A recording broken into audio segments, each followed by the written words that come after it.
from the basements of the beautiful Chrysler Building in New York City, where our AI agents are hard at work trying to redesign our interior. This is the Scammies. I'm your host, Michael Robertson. Each episode, I'm trying to make you a little bit smarter so you can spot the scams and scammers and keep more of your own money. This is part 5 in the series AI Murdered My Company. Maybe. I have to add the maybe part because we're still collecting information, but that's what will make it fun because I'm going to share the evidence with you and you can make up your own mind. This part is entitled Born in the Shadows, the story of Koi.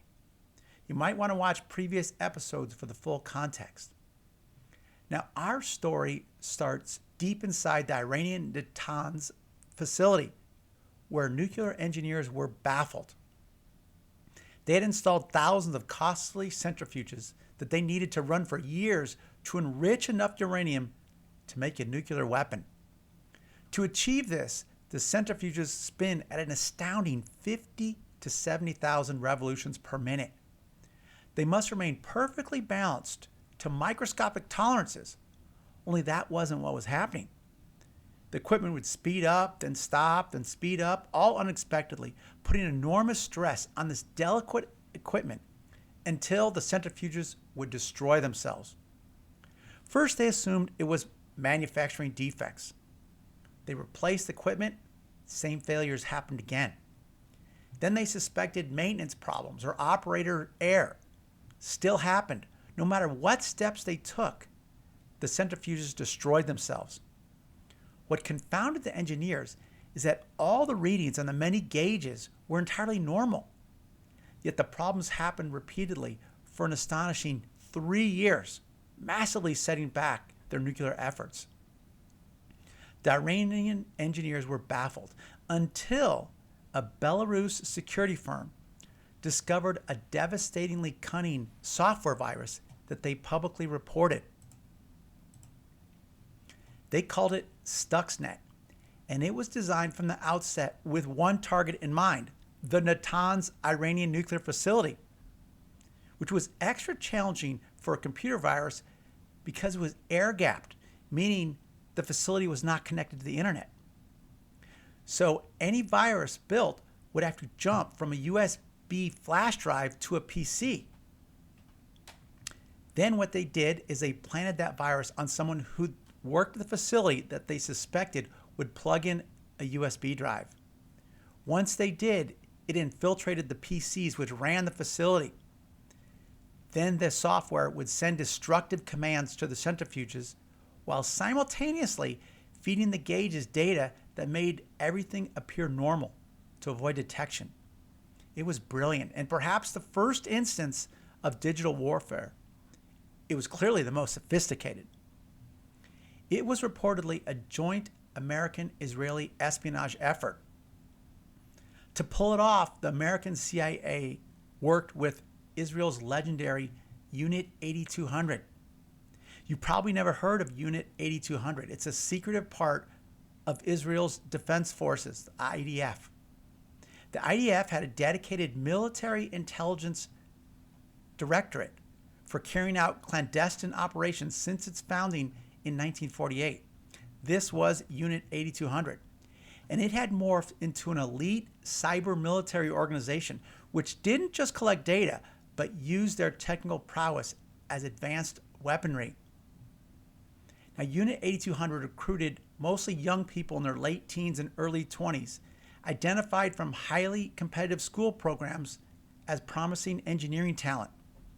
Once in 8200, they learned technology, but more importantly, they learned to think like spies, defenders, and attackers all at the same time. The stunning Stuxnet operation helped cement the reputation of Unit 8200 in cybersecurity circles around the world. Now, you're probably wondering how this relates to Koi, who is now part of Palo Alto Networks, the world's largest cybersecurity company. Well, the founding trio of Koi are all graduates of Unit 8200. Now, they're too young to have worked on Stuxnet, but maybe they used AI in 2023 to help select Hamas targets, which 8200 admitted to doing. Or maybe they worked on exploding pagers, which injured 1,000 Hezbollah militants in 2024. What we do know is that after leaving Unit 8200, these three started COI with a military-like precision and a highly questionable plan. First, they identified a popular software program called Dracula Official, which had over 6 million installs. Then they copied its source code and altered it so that each time a victim opens a document on the editor, we read the code and send it to our retool server, and additionally send a beacon to our server with the information on the host machine, such as the host name, domain, platform, and number of extensions. That's their description, not mine. But if you missed it, I'll say it even simpler. They copied Dracula's code and changed it so it would secretly send the digital identity and code of anyone who installed it to COI. Since they wanted their counterfeit code to be confused with Dracula to lure unsuspecting users, they flipped two letters cleverly. Instead of Dracula Official, they called it Darkula Official. Then they registered that same domain name and made their website and marketing material look identical to Dracula, all except for the two-letter change. Finally, they planted fake positive reviews. Then they published it to the world, and their plan was in motion. Within minutes, they got their first victim. Desktop 97KBB6H has been forked. The next day, they had more than 100 victims. Here's a map of victims from around the world. Then, here's what they say occurred next. A few days later, something big happened. We noticed we had a victim which was identified as a Windows machine inside a domain and network of a publicly listed company with a $483 billion market cap. And later, we confirmed to be inside tens of multi-billion-dollar companies, all of which are widely known. Inside one of the biggest security companies in the world, and in a certain country's justice court network. The Darkula experiment spread rapidly through cybersecurity circles. The founders began developing technology designed to identify the very threat they had just deployed on the world. It was a remarkable and highly dubious start for a company. Let's review. 3 men emerged from one of the world's most secretive intelligence organizations.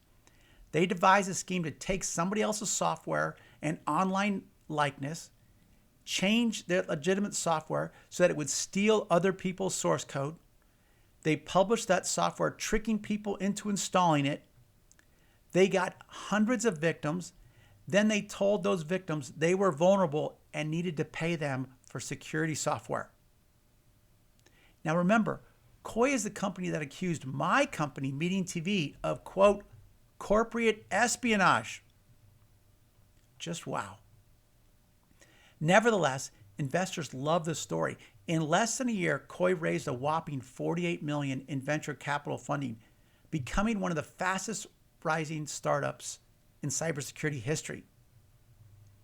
If the story ended here, it would be a remarkable and questionable one, but the biggest development was yet to happen. In late December 2025, COI broke new ground in their cyber expertise by announcing, quote, for the first time, we found a well-funded criminal organization. This is when they published the Dark Spectre report, which claimed Meeting TV was working with the Chinese cyber criminals, triggering a global blockade of that American company.